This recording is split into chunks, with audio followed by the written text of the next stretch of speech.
اور وہ رشک بھری نگاہوں سے اپنے ساتھ بیٹھی ادینہ کو دیکھتی رہتی، جو نہ صرف لیکچر کے دوران سوال کرتی تھی بلکہ پروفیسرز کے مشکل ترین سوالات کے جوابات بھی آسانی سے دے جاتی تھی۔ تم بہت لائق ہو ادینہ، اس دن لائبریری سے نکلتے ہوئے اریدا نے اسے سنجیدگی سے بتایا۔ ایسا نہیں یار، میں یہ سارے ٹاپک پڑھ چکے ہوں۔ ادینہ نے اسپورٹس گراؤنڈ کا رخ کرتے ہوئے اسے حیران کیا۔ تم نے اتنی جلدی یہ سب ٹاپک کیسے پڑھ لیے؟ اریدا چلتے چلتے رکی۔ اس لیے کہ میں 2 سال پہلے میڈیکل کے فرسٹ ایئر کی اسٹوڈنٹ تھی، لیکن کچھ وجوہات کی بنا پر میں نے کچھ مہینوں کے بعد چھوڑ دیا تھا۔ ادینہ کی بات پر اسے جھٹکا سا لگا۔ وہ تعجب انگیز نگاہوں سے اسے دیکھنے لگی۔ کیا ہوا؟ اتنی حیرت سے کیوں دیکھ رہی ہو؟ ادینہ خفت کا شکار ہوئی۔ تم نے پہلے کبھی بتایا ہی نہیں۔ اریدا نے ایک دفعہ پھر چلنا شروع کر دیا۔ اس لیے کہ تم نے پہلے کبھی پوچھا ہی نہیں۔ اس نے بھی شرارت سے اسے لاجواب کیا۔ میں تو یہ بات سوچ بھی نہیں سکتی تھی، اریدا نے مسکرا کر کہا۔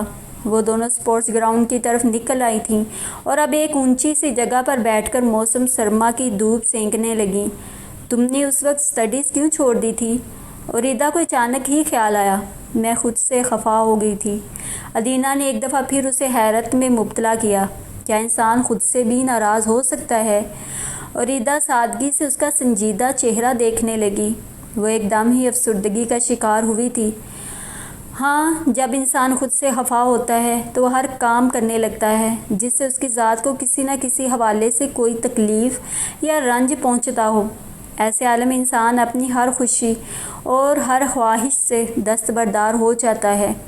وہ دانستہ طور پر ایسے کام کرنے لگتا ہے جس سے اسے اور اس کے پیاروں کو دکھ پہنچتا ہو۔ ادینہ کا انداز اسے بڑا فلسفیانہ لگا۔ تم بعض دفعہ بہت مشکل باتیں کرنے لگتی ہو ادینہ۔ اس کے منہ بنانے پر ادینہ مسکرا دی۔ اچھا چھوڑو ان باتوں کو، ذرا میرے ساتھ ایڈمنڈ بلاک تک چلو، ایک ضروری کام ہے۔ وہ ادینہ کے کہنے پر خاموشی سے اس کے ساتھ چل دی۔ دونوں کے درمیان کافی دوستی ہو چکی تھی اور دونوں ہی ایک دوسرے کا خیال رکھنے کی ہر ممکن کوشش کرتی تھیں۔ وہ دونوں ادینہ کا کام کروا کر ایڈمنڈ بلاک سے نکل رہی تھیں جب اریدا نے ارسم کو بڑے ابا اور اپنے پروفیسر رضوی کے ساتھ اندر آتے دیکھا۔ وہ پرجوش انداز سے ان کی طرف بڑھی۔ ہیلو اریدا، ارسم نے اسے دیکھ کر ہاتھ ہلایا۔ ادینہ کی آنکھوں میں بھی شناسائی کے رنگ ابھرے۔ السلام علیکم بڑے ابا۔ اریدا نے بڑے پرجوش لہجے میں ڈاکٹر جلال کو سلام کیا اور انہوں نے محض سر کے اشارے سے جواب دیا۔ ان کا چہرہ ہمیشہ کی طرح سپاٹ تھا، جبکہ ان کے ساتھ کھڑے پروفیسر رضوی صاحب دلچسپی نگاہوں سے اریدا اور ادینہ کو دیکھ رہے تھے۔ پروفیسر جلال صاحب، یہ بچی آپ کی کیا لگتی ہیں؟ پروفیسر ڈاکٹر رضوی نے حیرانگی سے پوچھا۔ وہ اریدا کی کلاس کو اناٹمی پڑھاتے تھے۔ میرے بیٹے تیمور کی بیٹی ہے۔ بڑے ابا کے تعارف پر اریدا کو ہلکی سی مایوسی ہوئی، جبکہ ارسم اور ادینہ خوشگوار حیرت سے ایک دوسرے کو دیکھ رہے تھے۔ تو ایسے کہیں نا، آپ کی پوتی ہے؟ پروفیسر رضوی بے ساختہ مسکرائے۔ جی، ڈاکٹر جلال نے لاپرواہ انداز میں کہتے ہوئے اپنی ریسٹ واچ دیکھی اور پھر ارسم کی طرف دیکھ کر بولے، تم نے اگر اریدا سے کوئی بات کرنی ہے تو کر لو، میں رضوی کے آفس میں ہوں۔ جی بڑے ابا۔ ارسم نے اس بات میں سر ہلایا۔ بڑے ابا پروفیسر رضوی کے ساتھ ایڈمنڈ بلاک کی جانب بڑھ گئے۔ ہائے ادینہ، کیسی ہو؟ ارسم اریدا کو چھوڑ کر بڑے خوشگوار لہجے میں ادینہ سے مخاطب ہوا تو اریدا کو حیرت کا جھٹکا لگا۔ تم دونوں ایک دوسرے کو جانتے ہو؟ وہ تعجب سے دونوں کو دیکھ رہی تھی۔ اس سے پہلے کہ ان میں سے کوئی جواب دیتا، وہ خود ہی اپنے ماتھے پر ہاتھ مار کر ہنس پڑی۔ ارے ہاں ارسم، تمہارا کلاس فیلو رہا ہوگا، تم نے بتایا تو تھا کہ تم نے پہلے بھی ایڈمیشن لیا تھا۔ اریدا نے خود سے اندازہ لگایا اور ان دونوں نے اس کی تردید کرنا بھی مناسب نہیں سمجھا۔ آپ اریدا کے کیا لگتے ہیں؟ ادینہ مسکراتے ہوئے ارسم سے مخاطب ہوئی۔ میری کزن ہے یہ، ہم ایک ہی گھر میں رہتے ہیں۔ ارسم کی بات پر اس دفعہ حیران ہونے کی باری ادینہ کی تھی۔ اوہ دیٹس گریٹ، ہم دونوں کلاس فیلوز ہی نہیں، روم میٹس بھی ہیں۔ ادینہ نے جھٹ سے اسے اطلاع دی۔ اور بہت اچھی فرینڈز بھی۔ اریدا نے فوراً ہی اس کے جملے میں اضافہ کیا۔ اچھا تو وہ تم ہو جس کے نام کی تسبیح آج کل اریدا صبح و شام پڑھ رہی ہے۔ ارسم نے شرارت سے اریدا کو چھیڑا تو ادینہ مسکرا دی۔ ارسم انہیں لے کر کیفیٹیریا میں چلا آیا تھا۔ اریدا اس اچانک ملاقات پر بہت خوش تھی۔ تمہارا کزن بہت اچھا انسان ہے اریدا۔ رات کو ہاسٹل کے کمرے میں ادینا نے کتاب سے سر اٹھا کر اچانک کہا تو اپنے بیڈ پر بیٹھی اریدا کی آنکھوں میں ایک ساتھ کئی دیے چمک اٹھے۔ ہاں، اس میں تو کوئی شک نہیں، تمہیں پتہ ہے وہ میرا بیسٹ فرینڈ ہے۔ اریدا نے اس کی معلومات میں اضافہ کیا۔ ہاں، وہ کسی کا بھی بہترین دوست ہو سکتا ہے۔ ادینا کے لہجے میں افسردگی در آئی۔ وہ جلدی سے اپنی گود میں رکھی میڈیکل کی کتاب پر جھک گئی۔ کمرے میں خاموشی کا پردہ بڑی خوبصورتی سے حائل ہو گیا تھا۔ تم نے کبھی کسی سے محبت کی ہے اریدا؟ ادینا نے اپنی کتاب سے سر اٹھا کر اچانک پوچھا تو وہ تعجب انگیز نگاہوں سے اسے دیکھنے لگی۔ تمہیں کیا سوجی آدھی رات کو یہ سوال کرنے کی؟ اریدا نے اپنا کمبل پھیلا کر لیا۔ اس لیے کہ جو لوگ دنیا سے بے نیاز اپنی ہی دن میں مگن رہتے ہیں ان کے دل کی دنیا بڑی آباد اور روشن ہوتی ہے۔ تمہیں دیکھ کر ایسا ہی لگتا ہے۔ ادینا کی اس وضاحت پر وہ مسکرا دی۔ ہاں، میں ہر کسی کے ساتھ فری نہیں ہوتی، مجھے انجان لوگوں سے بڑی الجھن ہوتی ہے۔ اریدا کے سنجیدہ انداز پر ادینا نے لاپرواہی سے سر ہلایا۔ تم نے میرے سوال کا جواب نہیں دیا۔ وہ اٹھ کر کمرے کی کھڑکی کا پردہ ٹھیک کرنے لگی۔ موسم ایک دم ہی سرد ہو گیا تھا، شاید باہر کہیں بارش ہو رہی تھی۔ کون سا؟ اریدا کا دھیان بڑھ چکا تھا۔ یہی کہ تم نے کبھی کسی سے محبت کی ہے؟ ادینا نے ہاتھوں کو رگڑتے ہوئے سردی کی شدت کو کم کیا۔ دانستہ طور پر تو کبھی محبت نہیں کی میں نے۔ اریدا نے اس کی بات کو مزاح کا رنگ دینے کی کوشش کی۔ چلو، غیر دانستہ طور پر کی ہے کبھی؟ وہ ابھی بھی اپنے سوال پر ڈٹی ہوئی تھی۔ ہاں، اریدا نے اس طرح سر جھکا کر کہا جیسے کوئی مجرم اپنے جرم کا اعتراف کرتا ہو۔ ادینا مسکرا دی۔ اور تم نے؟ اریدا نے ہلکا سا جھجک کر پوچھا۔ میں نے بھی اس شہر سے دور ہنستے ہوئے ایک شخص کو چاہا تھا بہت۔ ادینا نے کھل کر اعتراف کیا تو وہ حیران رہ گئی۔ پھر؟ اریدا نے بے تابی سے پوچھا، اور کرب کا ایک لمحہ ادینا کی آنکھوں میں ٹھہر گیا۔ پھر وہ مر گیا۔ ادینا کی بات نے اریدا کی قوت گویائی سلب کر لی۔ جب کوئی محبت دنیا کے میلے میں بچھڑ جائے تو انسانوں کی نگری میں تو ایک دفعہ مر جاتی ہے، لیکن اس شخص کے دل میں ہر روز زندہ ہوتی ہے، اور اس زندہ انسان کو جیتے جی ہر روز ہی مارتی ہے۔ محبت کی قسمت میں لکھی دائمی جدائیوں کو کبھی زوال نہیں آتا۔ ادینا افسردگی کی انتہا پر تھی۔ ادینا؟ کون تھا وہ؟ اریدا نے اس کے رنجیدہ چہرے سے نظریں چرا کر پوچھا۔ محبت کا کوئی نام تھوڑا ہوتا ہے، وہ تو کسی بھی روپ میں ہو، کسی بھی نام سے ہو، بس روح کو ٹھنڈک پہنچاتی ہے۔ ادینا کی آنکھیں نم ہوئیں۔ اریدا کو ایسے لگا جیسے وہ بھی کسی کرب کے صحرا میں اتر آئی ہو۔ تم ٹھیک کہتی ہو، محبت کا کوئی ایک نام نہیں ہوتا۔ اریدا کا دل ایک دم ہی کتابوں سے اچاٹ ہو گیا۔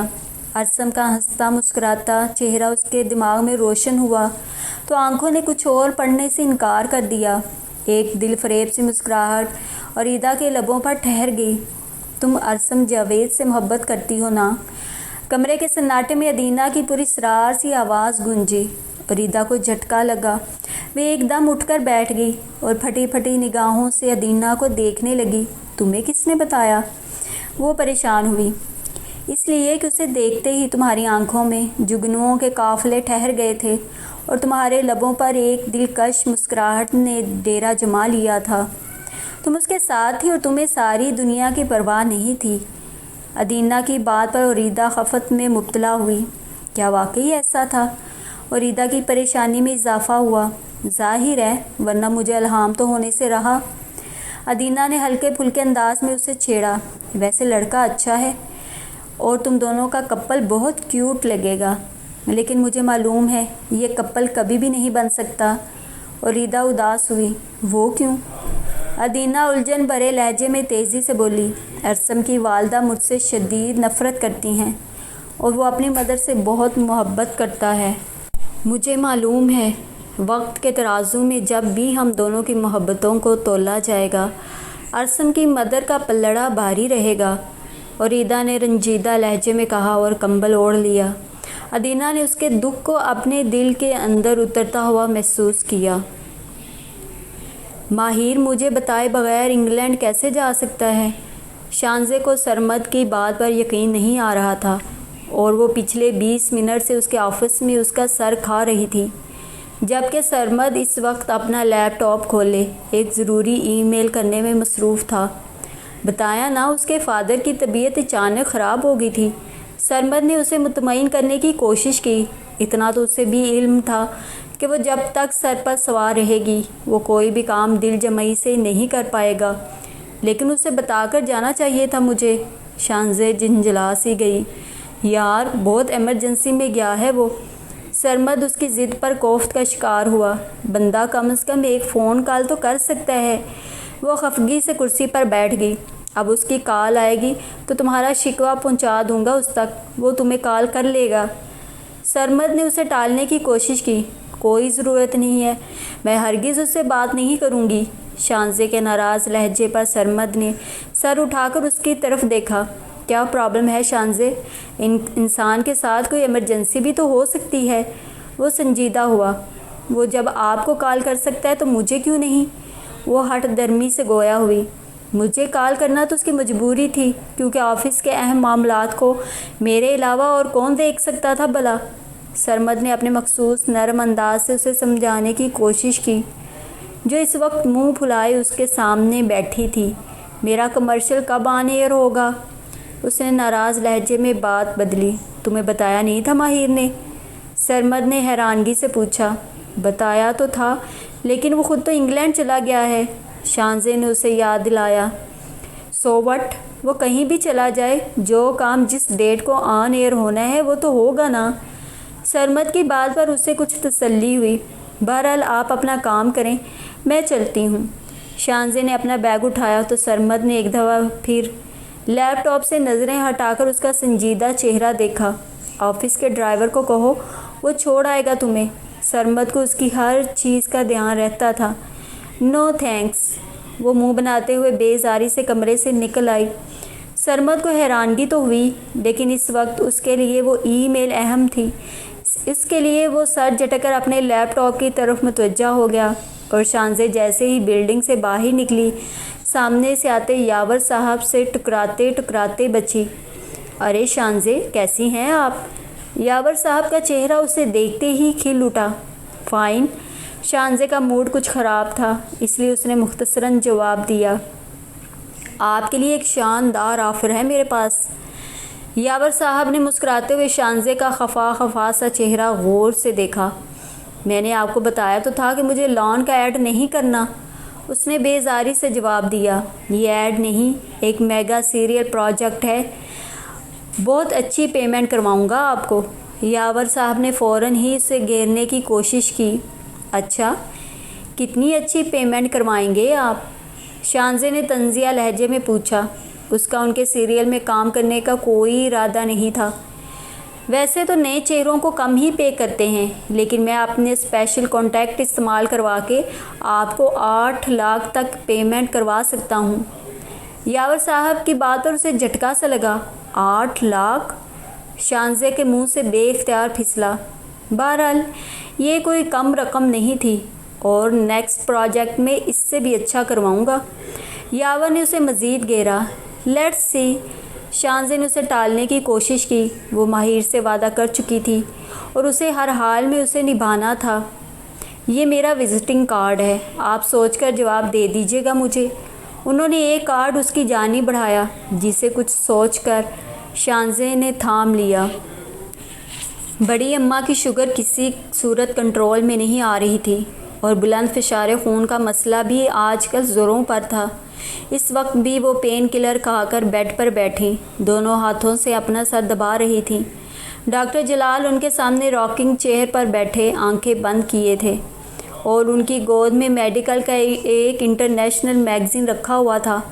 بوا رحمت ہلکا سا دروازہ ناک کر کے اندر داخل ہوئیں۔ انہوں نے چھوٹی ٹرے میں ایک کپ چائے کا رکھا ہوا تھا، جو شاید وہ بڑی اماں کے لیے لائی تھیں۔ درد کچھ کم ہوا بیگم صاحبہ؟ بوا رحمت نے فکر مندی سے پوچھا۔ یہ درد تو لگتا ہے اب مرنے کے بعد ہی جان چھوڑے گا، وہ بے زاری سے بڑبڑائیں۔ جلال صاحب نے آنکھیں کھول کر اپنی زوجہ محترمہ کو دیکھا، جو پچھلے 3 دن سے حد درجہ پریشان تھیں، اور وہ ان کی پریشانی کی اصل وجہ سے بخوبی واقف تھے۔ آپ نے خواہ سے ریدا بی بی کو ہاسٹل بھجوا دیا۔ گھر میں تو آج کل الو ہی بولنے لگے ہیں۔ بوا رحمت اکتاہٹ بھرے انداز میں بولی، میں نے کہاں بھجوایا ہے؟ باپ بیٹے کی کارستانی ہے۔ اب خود باہر جا کر بیٹھ گئے ہیں اور پورے گھر میں ہول اٹھتے رہتے ہیں مجھے۔ بڑی اماں ان سے بھی زیادہ بیزاری کا شکار تھیں۔ تیمور میاں کی کیسی طبیعت ہے اب؟ بوا رحمت نے جلال صاحب کے ڈر سے سرگوشی میں پوچھا۔ یہ اور بات کہ ان کی سرگوشی کمرے کی خاموشی میں انہوں نے بڑے آرام سے سن لی تھی۔ مجھ سے تو بات چھپانے کی بیماری ہے انہیں۔ اب بھی وہ ماہر کا بچہ کہاں بات کرواتا ہے میری؟ وہ جھنجھلا کر بولی، اتنی ہی زیادہ ٹینشن ہے تو خود کیوں نہیں چلی جاتی باہر؟ جلال صاحب سکون سے گویا ہوئے، چلی جاؤں گی جب جانا ہوگا۔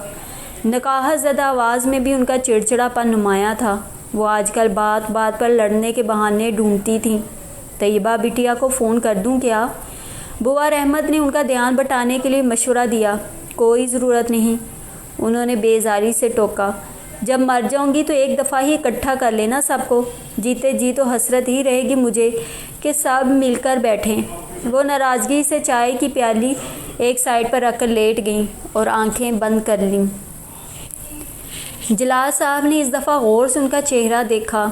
بے شمار جھریوں کے درمیان ایک پتلی سی آنسوؤں کی لکیر بہتی ہوئی ان کے ہونٹوں کی طرف آ رہی تھی۔ ان کا اپنا دل تعصب کے گہرے احساس سے بھر گیا۔ انہوں نے جلدی سے سیل فون نکالا اور سرمد کا نمبر ڈائل کیا۔ دوسری طرف وہ ان کی کال پر حیران پریشان تھا۔ گھر آ کر اپنی نانوں کا پاسپورٹ لے جاؤ اور ویزے کے لیے اپلائی کر دو۔ ان کے سنجیدہ انداز پر بھی بڑی اماں نے آنکھیں نہیں کھولیں۔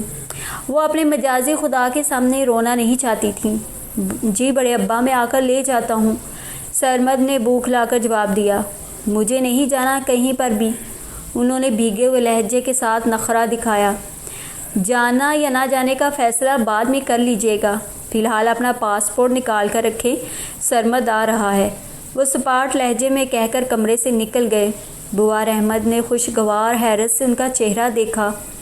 بیگم صاحبہ، یہ انقلاب کیسے آ گیا آخر؟ برف پگھل کیسے گئی؟ بوا رحمت ابھی تک بے یقینی کا شکار تھیں۔ بینش بیگم بڑے مصروف انداز میں اپنے پورشن میں گھوم رہی تھیں۔ صبح ہی سے ملازموں کی شامت آئی ہوئی تھی اور وہ بیچارے بھوک لائے ہوئے پورے گھر میں گھوم رہے تھے۔ وہ دیکھو ذرا، ڈرائنگ روم کے کونے میں جالا لگا ہوا ہے، تم لوگوں کو آخر یہ سارا گند نظر کیوں نہیں آتا؟ وہ غصے سے چیخیں تو لاؤنج میں اخبار پڑھتے آغا جی کوفت کا شکار ہوئے۔ انہوں نے بیزاری سے اپنی اکلوتی بیٹی کی طرف دیکھا۔ یہ سالانہ صفائی کس خوشی میں ہو رہی ہے آخر؟ وہ منہ بنا کر بولے، ارسم کی پھپھو اور ان کی بیٹی آ رہی ہیں سان فرانسسکو سے۔ بینش نے انہیں اطلاع فراہم کی۔ کون سی پھپھو؟ انہوں نے طنزاً پوچھا۔ ایک ہی تو تھیں، عمیرہ نام تھا جن کا۔ بینش ان کا طنز نہیں سمجھی۔ اچھا، ان کو بھی یاد آ گیا کہ ان کی ایک بیوہ بھابھی اور بھتیجا بھی ہے۔ ان کا لہجہ ہنوز طنزیہ تھا۔ انہیں اپنی بیٹی کی اکلوتی نند سے بڑا گلہ تھا، جو عید شبرات پر ہی کبھی کبھار فون کرنے کی زحمت کرتی تھی اور اب کافی سالوں کے بعد پاکستان آ رہی تھیں۔ اب کیا کہہ سکتا ہے بندہ؟ وہ ہلکا سا شرمندہ ہوئیں۔ اور آپ نے مجھے بتانا تک مناسب نہیں سمجھا؟ آغا جی کو اچانک ہی یاد آیا تو انہوں نے بھی خفگی کا اظہار کر دیا۔ مجھے تو خود رات پتہ چلا ہے کہ کل شام کی فلائٹ ہے ان کی۔ وہ ناک پر دوپٹہ رکھ کر لاؤنج میں ان کے پاس آن بیٹھیں۔ فضا میں ہلکی ہلکی سی گرد نے ڈیرے ڈال رکھے تھے اور انہیں ڈسٹ الرجی کی شکایت تھی۔ اس سلسلے میں آ رہی ہیں وہ۔ آغا جی نے ہاتھ میں پکڑا اخبار سائیڈ میز پر رکھا۔ بیٹے کی شادی کے سلسلے میں، بینش نے مختصراً بتایا۔ اچھا، تو پاکستانی لڑکی کی تلاش میں آ رہی ہے وہ؟ آغا جی نے اندازہ لگایا۔ نہیں، بینش فوراً بولی، لڑکی تو مل چکی ہے انہیں، شادی کی ڈیٹ فکس ہے اور اسی سلسلے میں آمد ہو رہی ہے ان کی۔ تو شادی کیا اس گھر میں آ کر کریں گی؟ آغا جی کو پریشانی لاحق ہوئی۔ ظاہری سی بات ہے آغا جی، دو ہی تو بہن بھائی تھے جاوید لوگ، اس بیچارے کے کون سا اور بہن بھائی زندہ ہے؟ بینش نے اپنی نند کی طرف داری کرتے ہوئے جواب دیا، جو آغا جی کو بالکل بھی پسند نہیں آیا۔ اپنے مطلب کے لیے انہیں بھابھی کی یاد آ گئی پاکستان میں؟ آگے پیچھے تو کبھی مڑ کر نہیں دیکھا تھا۔ انہوں نے اپنی ناپسندیدگی کا اظہار برملا کیا۔ کیا ہو گیا ہے آغا جی آپ کو؟ آپ کا دل اور ظرف اتنا چھوٹا تو نہیں تھا؟ بینش کوفت کا شکار ہوئی۔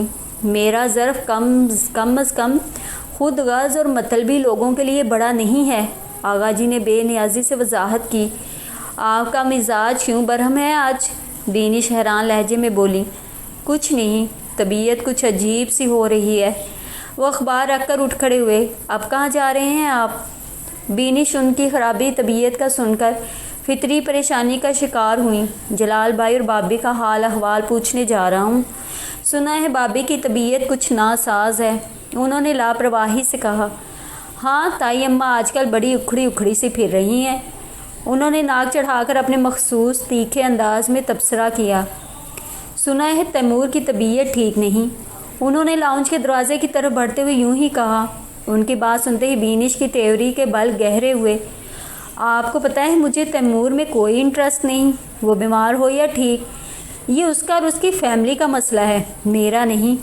وہ ایک دم ہی چڑ سی گئیں اور آغا جی حیرانگی سے اپنی بیٹی کا چہرہ دیکھنے لگے، جو اتنے سالوں کے بعد بھی اپنے دل میں چھپی نفرت اور بغض کو کم نہیں کر پائی تھیں۔ ماہر بھائی انگلینڈ چلے گئے؟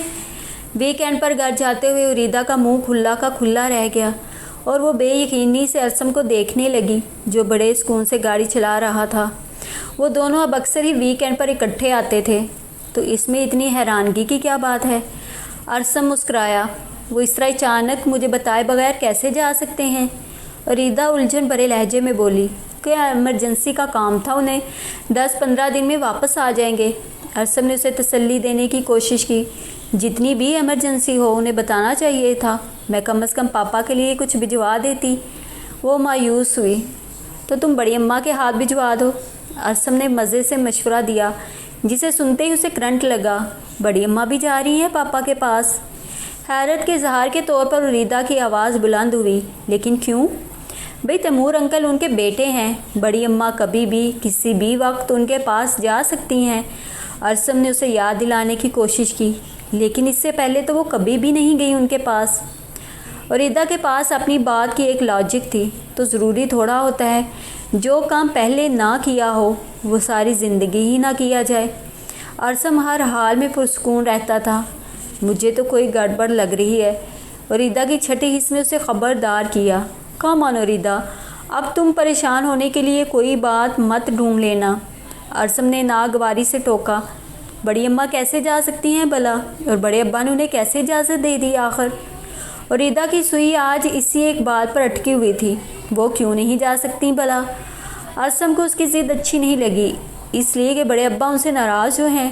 اریدہ نے ایک وجہ ڈھونڈ ہی نکالی، جو ارسم نے فوراً رد کر دی۔ بڑی اماں تو ناراض نہیں ہے تیمور انکل سے، وہ تو ہر تیسرے دن ان سے بات کرتی ہیں۔ ارسم نے اسے لاجواب کیا۔ گاڑی ان کے سیکٹر میں داخل ہو رہی تھی۔ سامنے مارگلہ کی پہاڑیوں میں ڈوبتے سورج کا منظر بڑا بھلا لگ رہا تھا۔ ارسم نے جیسے ہی گاڑی کوٹھی میں داخل کی، اریدہ کو لان میں چند اجنبی سے چہرے نظر آئے۔ اس نے تعجب انگیز انداز میں ارسم کی طرف دیکھا۔ گھر میں کوئی گیسٹ آئے ہوئے ہیں کیا؟ اس کی سوالیہ نگاہیں اس الٹرا ماڈرن لڑکی پر جمی ہوئی تھیں، جو ٹانگ پر ٹانگ چڑھائے ان کے لان میں بیٹھی ہوئی تھی، اور اس نے کانوں میں ہینڈ فری لگا رکھی تھی اور شاید سیل فون پر میوزک سن رہی تھی۔ تبھی اس کا سر ہلکا ہلکا سا جھوم رہا تھا۔ امیرا پھپھو آئی ہیں سان فرانسسکو سے۔ ارسم نے گاڑی سے اترتے ہوئے اس کی پریشانی دور کی۔ اور یہ لڑکی کون ہے؟ اریدہ نے ناگواری سے اس لڑکی کو دیکھا، جس کی ڈریسنگ یہاں کے ماحول کی مناسبت سے ذرا معیوب لگ رہی تھی۔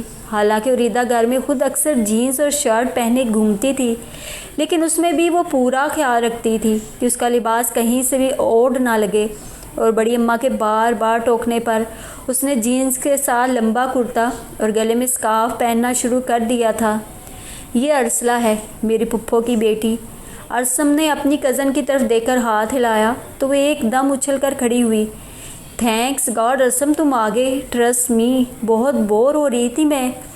وہ چنگم چباتی ہوئی ارسم سے مخاطب ہوئی۔ اس نے اریدہ کو صاف نظر انداز کر دیا تھا۔ Meat my cousin اریدہ۔ ارسم نے اریدہ کے چہرے پر پھیلی ناپسندیدگی سے گھبرا کر خود ہی تعارف کی رسم نبھائی۔ ہائے، ارسلہ نے بے نیازی سے ہلکا سا ہاتھ ہلایا اور پھر ارسم کی طرف متوجہ ہو گئی۔ ممی اور بیا آنٹی کی تو شاپنگ ہی ختم ہونے کا نام نہیں لے رہی، اور جونی کے فرینڈز ہی اسے نہیں چھوڑے، اور میں بوریت سے مرنے والی ہوں۔ وہ تیز تیز چنگم چباتی ہوئی اریدا کو زہر لگی۔ جنید کے یہاں ایسے کون سے فرینڈز بن گئے؟ ارسم کو حیرانگی ہوئی، کیونکہ اسے معلوم تھا کہ ارسلہ کے بڑے بھائی کی بھی ساری زندگی باہر ہی گزری تھی۔ کوئی سوشل میڈیا کے فرینڈز ہیں، باہر جانے کے چکروں میں چپکے ہوئے ہیں اس کے ساتھ۔ پتہ نہیں یہ پاکستانیوں کو ایسا کیا کمپلیکس ہے، جہاں کوئی نیشنلٹی ہولڈر دیکھتے ہیں فوراً اس کی منتوں پر اتر آتے ہیں کہ بس کسی بیگ یا سوٹ کیس میں ہی صحیح، لیکن باہر لے جاؤ۔ ارسلہ کا مغرور لہجہ اریدا کو بالکل اچھا نہیں لگا۔ خیر سارے ایسے بھی نہیں ہوتے۔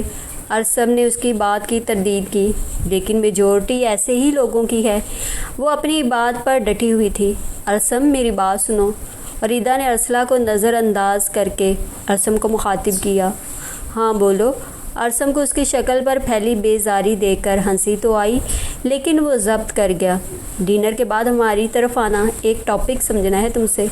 اریدا کی بے نیازی ارسلہ کو خاصی بری لگی، تبھی اس نے غصے سے تیز سے چنگم چبانی شروع کر دی۔ ہاں ہاں کیوں نہیں۔ ارسم نے فوراً ہی سر ہلایا تو اریدا اندر کی جانب بڑھ گئی۔ لگتا ہے تمہاری کزن کو میری پاکستانیوں والی بات اچھی نہیں لگی، کہیں یہ بھی باہر جانے کی کوششوں میں تو نہیں ہے؟ ارسلہ کا طنزیہ انداز اریدا کی سماعتوں تک پہنچا تو اس کے قدم خود بخود سست ہو گئے۔ وہ ارسم کا جواب سننا چاہتی تھی۔ ارے نہیں یار، اسے کوئی ایسا کمپلیکس نہیں، وہ خود برٹش نیشنلٹی ہولڈر ہے، انگلینڈ میں پیدا ہوئی اور پلی بڑی ہے۔ ارسم کی بات پر ارسلہ کا منہ کھلا کا کھلا رہ گیا، اور کچھ لمحوں تک تو اس کے حلق سے آواز تک نہیں نکل سکی۔ اریدا مسکراتی ہوئی اندر کی جانب بڑھ گئی۔ اللہ جانے کہاں سے اٹھ کر آ گئے ہیں یہ نمونے، بینش کی سسرال بھی اسی پر گئی ہے۔ وہ جیسے ہی لاؤنج میں داخل ہوئی، بڑی اماں بوا رحمت کے ساتھ یقیناً آنٹی بینش کے مہمانوں پر تبصرہ کر رہی تھیں۔ لگتا تھا کہ انہیں بھی یہ امریکی عوام کچھ زیادہ پسند نہیں آئی تھی۔ اس کی نند کا حال دیکھیں ذرا، بڈھی کھوسٹ ہو کر پینٹ پہنے گھومتی پھر رہی ہے۔ بندہ اپنی عمر کا ہی لحاظ کرتا ہے۔ بوا رحمت کا دل جلا انداز سن کر اریدا کے چہرے پر مسکراہٹ دوڑ گئی۔ السلام علیکم بڑی اماں۔ بوا کیسی ہیں آپ؟ اریدا نے اندر داخل ہوتے ہوئے بلند آواز میں سلام کیا۔ وعلیکم السلام بیٹا، شکر ہے تمہاری شکل دیکھنے کو ملی، ترس کر رہ گئی تھی میں۔ بڑی اماں نے بڑی محبت سے اس کا ماتھا چوما۔ معصوم سی بچی کو اٹھا کر غیروں کے در پر پھینک دیا۔ اچھا خاصا گھر تھا اپنا۔ بوا رحمت کو بھی اس کا ہاسٹل جانا پسند نہیں آیا تھا، اور اس کا اظہار وہ وقتاً فوقتاً کرتی تھیں۔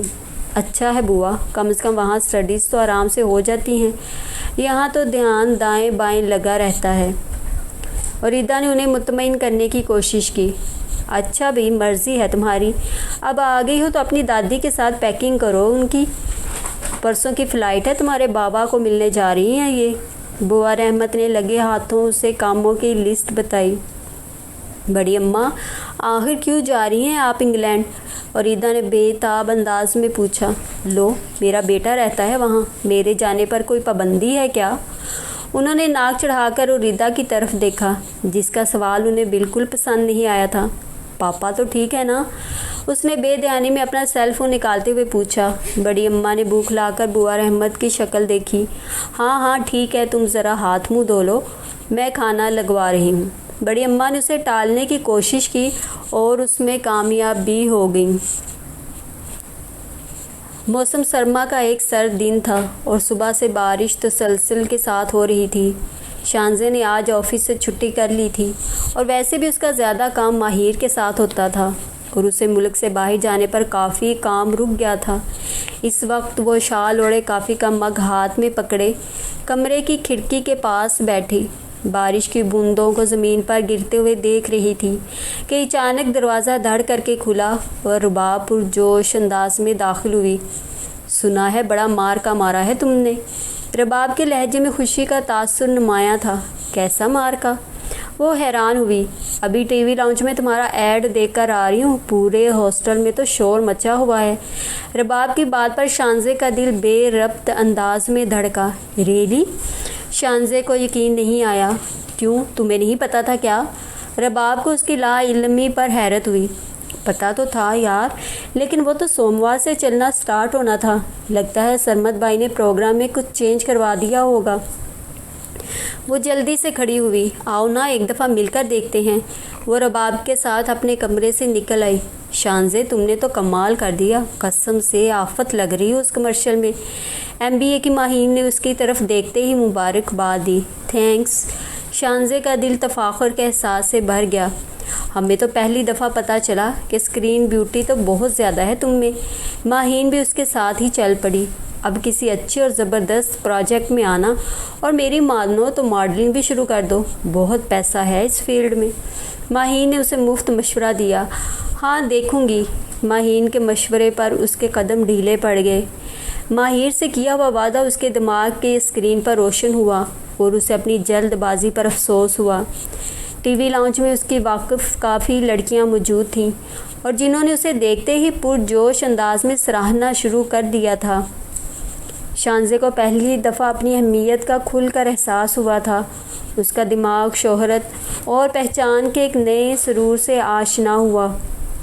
میں بہت بیوقوف اور جذباتی لڑکی ہوں۔ رات کو فراغت ملتے ہی اس نے رباب سے اپنے خیالات کا اظہار کیا۔ آج کیوں اس بات کا اتنی شدت سے احساس ہو رہا ہے تمہیں؟ رباب نے کمرے میں ہیٹر جلاتے ہوئے تعجب انگیز لہجے میں پوچھا۔ مجھے ماہر سے ایسا کوئی وعدہ کرنا ہی نہیں چاہیے تھا۔ وہ تکیہ گود میں رکھتے ہوئے افسردہ انداز میں بولی۔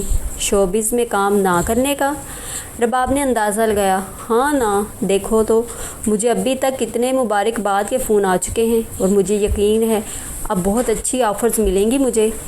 شانزے کی بات پر رباب کا دل تعصب سے بھر گیا۔ اس نے ملامت انگیز انداز سے اس کی طرف دیکھا، جس کا دھیان کہیں اور تھا۔ بہت بری بات ہے شانزے، وعدہ کر کے ایسے افسوس کا اظہار نہیں کرتے۔ وہ اس کے پاس آ کر بیٹھ گئی اور نرم لہجے میں اسے مخاطب کیا۔ ہر انسان کو اپنا مستقبل بنانے کا حق حاصل ہے۔ شانزے کی ٹون بدلی ہوئی تھی۔ لیکن تمہارا فیوچر ماہر کے ساتھ بہت برائٹ ہوگا، رباب نے اسے سمجھانے کے انداز میں کہا۔ اس کا کیا پتہ، اب بھی انگلینڈ میں جا کر بیٹھ گیا ہے، اور صرف 2 منٹ کی کال کی ہے مجھے۔ وہ ماہر سے اچھی خاصی خفا تھی۔ یار اس کے والد کی بائی پاس سرجری ہے، اور وہ ان کے پاس اکیلا ہے۔ تم اس کی سچویشن کو سمجھنے کی کوشش کرو۔ رباب کو اس پر غصہ آیا۔ رہنے دو، سرمد بھائی کو تو صبح شام کالز کی جا رہی ہیں، اس نے بدگمان لہجے میں کہا۔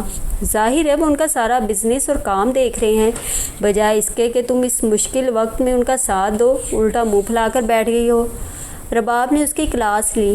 میرا بھی تو پہلا کمرشل تھا، یہ پہلی کامیابی جو میں اس کے ساتھ سیلیبریٹ کرنا چاہتی تھی، اس نے بچگانہ انداز میں یاد دلایا۔ تو کر لینا سیلیبریشن، تمہاری کامیابی کون سی بھاگی جا رہی ہے؟ رباب کو ایک دم ہی غصہ آیا۔ لیکن رباب، میں مزید کام کرنا چاہتی ہوں اس فیلڈ میں۔ شانزے کی بات پر رباب کو دھچکا سا لگا۔ اس نے تعصب بھری نگاہوں سے اپنے پاس بیٹھی بے وقوف سی لڑکی کو دیکھا، جو چمکتی ہوئی چیز کو سونا سمجھ کر اس کے پیچھے بھاگنا چاہتی تھی۔ دیکھو شانزے، اگر تم نے اس کے ساتھ وعدہ کیا ہے تو ایسا مت کرو، کیونکہ وہ تم سے بہت محبت کرتا ہے۔ رباب نے دانستہ اپنا لہجہ کچھ نرم کیا۔ جن سے محبت ہو انہیں اس طرح شرطوں اور وعدوں کے پنجرے میں بند تھوڑا کیا جاتا ہے، اس نے منہ بنا کر تبصرہ کیا۔ محبت کی خاطر تو انسان کسی ملک کی حکمرانی تک چھوڑ دیتا ہے، اور تمہاری تو یہ صرف چھوٹی سی خواہش ہے جو تم اسے منا کر زندگی میں کبھی بھی پوری کر سکتی ہو۔ رباب نے اس کا ہاتھ پکڑ کر سہلایا۔ لیکن کیا فائدہ، ساری اچھی آفرز کو تو میں ٹھکرا چکی ہوں گی۔ شانزے کا دماغ ہل چکا تھا، اس لیے وہ کوئی بھی بات سمجھنے کے موڈ میں نہیں تھی۔ تم کہنا کیا چاہ رہی ہو؟ رباب کے ذہن میں خطرے کی گھنٹی بجی۔ کچھ نہیں، ابھی تو میں خود کنفیوز ہوں، کچھ وقت گزر جائے تو پھر دیکھوں گی۔ شانزے نے ایک لمبا سانس لیا اور اپنا سیل فون اٹھا کر دیکھنے لگی۔ ماہر کا کوئی بھی ٹیکسٹ نہیں آیا تھا۔ اس نے مایوس ہو کر سیل فون دوبارہ تکیے کے نیچے رکھ دیا۔ اس کے چہرے پر کسی گہری سوچ کا تاثر تھا جو رباب کو پریشان کر رہا تھا۔ ہاشم اور بختاور دونوں اپنے فلیٹ میں شفٹ ہو چکے تھے۔ ہاشم نے تھوڑا سا سیکنڈ ہینڈ اچھی کنڈیشن کا فرنیچر خرید لیا تھا اور ایک چھوٹا سا فریج اور ضروری چیزیں خریدنے کے بعد اس کا اکاؤنٹ بالکل خالی ہو گیا تھا اور اب انہیں دکان کے کرائے پر گزارا کرنا تھا، لیکن دونوں بے تحاشا خوش تھے۔ ہاشم باقاعدگی سے اخبارات میں نوکریوں کے اشتہارات دیکھ رہا تھا اور اسی دوران بختاور کو جڑواں بچوں کی ماں بننے کی خوشخبری نے بھوک لا کر رکھ دیا۔ مجھے یقین نہیں آ رہا ہاشم، وہ بہت خوش تھی۔ اب اتنی بھی ناقابل یقین بات نہیں ہے یہ، ہاشم نے اسے چھیڑا۔ میں حیران ہوں کہ اللہ اتنی جلدی مجھ پر مہربان ہو جائے گا اور ایک کی جگہ دو خوشی کی خبریں دے دے گا۔ بختاور کے لہجے سے خوشی چھلک رہی تھی۔ وہ دونوں آج ڈاکٹر کے پاس سے ہو کر آئے تھے اور آنے کے بعد ہاشم کے چہرے پر ہلکی سی فکر مندی کی جھلک تھی۔ آپ کچھ پریشان لگ رہے ہیں، بختاور نے بہت جلد بانپ لیا اور فوراً ہی اس کے پاس بیٹھتے ہوئے پوچھا۔ تم ٹھیک کہہ رہی ہو، وہ زبردستی مسکرایا۔ اصل میں میں چاہتا ہوں کہ بچوں کی پیدائش سے پہلے کسی اچھی جگہ پر نوکری ہو جائے میری، اس نے اپنی پریشانی سے آگاہ کیا۔ ٹینشن مت لیں، اللہ بھلا کرے گا، بختاور نے اپنی زندگی کے ساتھی کو دلاسا دیا۔ ویسے تو ایک بچے کی ذمہ داری بہت ہوتی ہے، لیکن یہاں تو ایک کے ساتھ دو آ رہے ہیں، اب پتہ چلے گا تمہیں، ہاشم نے ہلکے پھلکے انداز میں اسے چھیڑا۔